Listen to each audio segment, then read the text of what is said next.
Hello friends, இந்த வீடியோவில் என்ன பார்க்க போகிறோம் அப்படின்னா டிஎன்பிஎஸ்சி குரூப் 4ல் ஜென்ரல் தமிழில் 4th கொஸ்டின் தான். இதுவும் கலைச்சொற்கள் தான். கூகுள்லேருந்து எடுத்திருக்கேன், அட்டாச் பண்ணியிருக்கேன், செக் பண்ணி பாருங்கள். ஸோ ஃபஸ்ட்டு இது பார்த்திங்கன்னா டார்க் ஃபைபர் அப்படின்னா இருண்ட இலை அப்படின்றது. ஸோ அப்போ ஏக்கு ஆப்ஷன் 4 தான் ஆன்சர். அடுத்தது பார்த்திங்கன்னா டிமான் அப்படின்னா பேய், பூதம் அந்த மாதிரி கொடுத்துருந்தாங்க.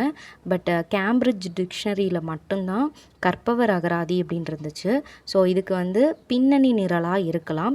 ஸோ பிக்கு 1 ஆன்சர். அடுத்தது பார்த்திங்கன்னா டார்க்கெஸ்ட்னா மிகவும் இருளானது, நேராகவே கொடுத்துருக்காங்க. ஸோ மிகு இருள்மை. ஸோ சிக்கு 3.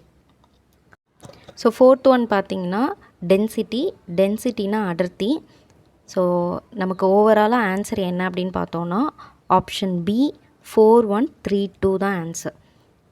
ஸோ இந்த வீடியோ உங்களுக்கு பிடிச்சிருந்துச்சுன்னா லைக் பண்ணுங்கள். நீங்கள் கொடுக்குற ஒவ்வொரு லைக்கும் தான் நெக்ஸ்ட்டு போடக்கூடிய வீடியோவோட எனக்கு ஒரு ஹோப்பாக இருக்கும். ஸோ தேங்க்யூ ஃபார் வாட்சிங்.